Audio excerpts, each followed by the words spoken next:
Should the Green Bay Packers trade for Jamal Adams? Only if the 49ers are about to get him because they have too many good things already.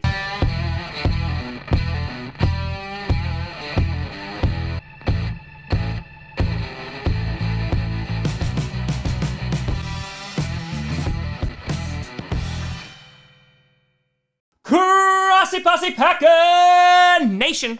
Welcome to another episode of Packcast, the podcast where you don't have to be a Packers fan, but it sure does help. I'm your host, Tom. I haven't taken a nap in months, maybe in a year, and I just took a nap. It was legit. Grossi, and yes, we haven't done one of these in a while, and Jamal Adams obviously is a hot topic in the media today, and so today we're going to talk about if the Packers could legitimately and realistically make a move for Jamal Adams. Before we get to that, I want to do some shout-outs for some brand new patrons and YouTube members over on the patreon.com/Tom Grossi comedy front. We got Zachary Southers, we have Hudson Smith, and we have Russell Lindbaum Jr. Thank you very much for your support. And over on the YouTube memberships, we got Goat the Viking.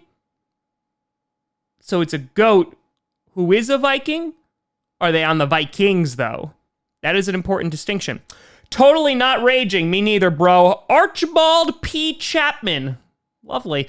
Ungrim Iron Fist, that sounds like a D&D character. Detroit for Life, hopefully not the Lions. Sam McCoy and Drew Paxson. A big shout out and thank you to all the new patrons and YouTube members. So Jamal Adams has been wanting to get out of New Jersey for a while, and I can't really say I blame him because who wouldn't? And honestly, the teams that he's been most associated with and potentially go to are teams like the Cowboys, the Eagles, the Seahawks, or the 49ers. So I don't think that there's a very high probability that the Packers go and get him. Now, at the same time, when it comes to the safety position, safeties are incredibly devalued in the NFL. And if we were looking just to get Jamal Adams as another safety, I would say right away, no, that doesn't make sense. The only reason that I'm entertaining this idea is because he is one of those hybrid players that can potentially fill in as a linebacker, a position that we most definitely have some need at. So Jamal Adams, drafted in 2017, was number 6 overall. He is scheduled to be an unrestricted free agent in 2022. There were rumors that were going around that the Jets were shopping him around to the Cowboys before the trade deadline. Jamal Adams has come out and said,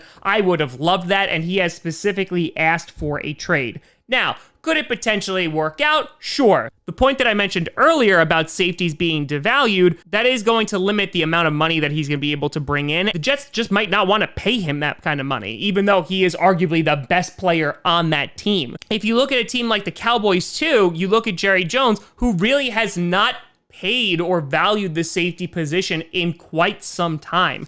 And so it's kind of like this weird teeter-totter in that now the Jets have exercised his 5th-year option, which we will be due $9.8 million as a base. But basically right now, he's still working off of his rookie deal. He's been to the Pro Bowl the past 2 seasons, had a nice year last year. In his 3 years over at the Jets, he's played 46 games, only 2 interceptions, which we'll get to, a pick 6, 25 passes defended, 6 forced fumbles, 210 solo tackles, 4 fumble recoveries, and 12 sacks. Now, the only reason I'm pointing out 2 interceptions is because that has been also a sticking point that he's not this game-changing player. While he's a very, very good player and he's been ranked, I think, the top 50 for PFF, you look at it from this standpoint, and when you're coming to actually pay him from the front office, they're like, 2 interceptions is really not so great.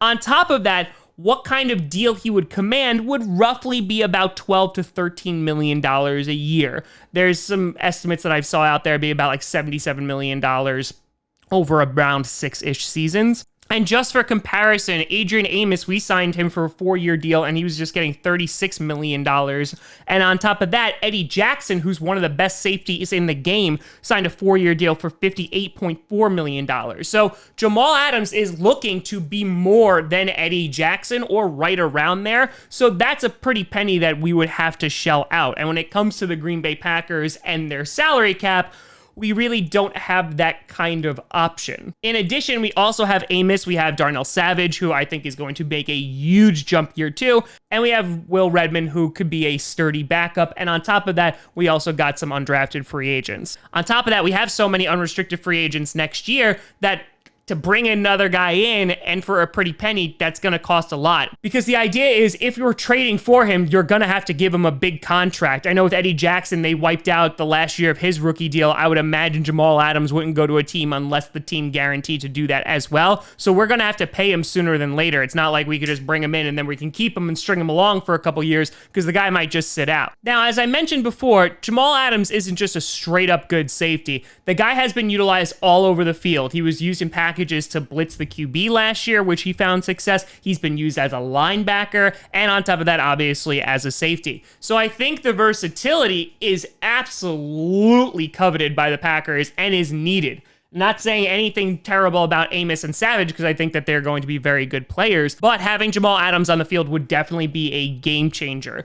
When it comes down to it, I mean, I would love the Packers to throw their hats in the ring, but honestly, I don't think they have the cap to do so, and I don't think the Packers are going to invest even more into the safety position, considering they just got Amos, and on top of that, they also drafted Darnell Savage. So I just don't see them going for it. Realistically, I think he's going to wind up going to one of the birds. It's going to be the Eagles or the Seahawks, because they have a definite need at the safety position.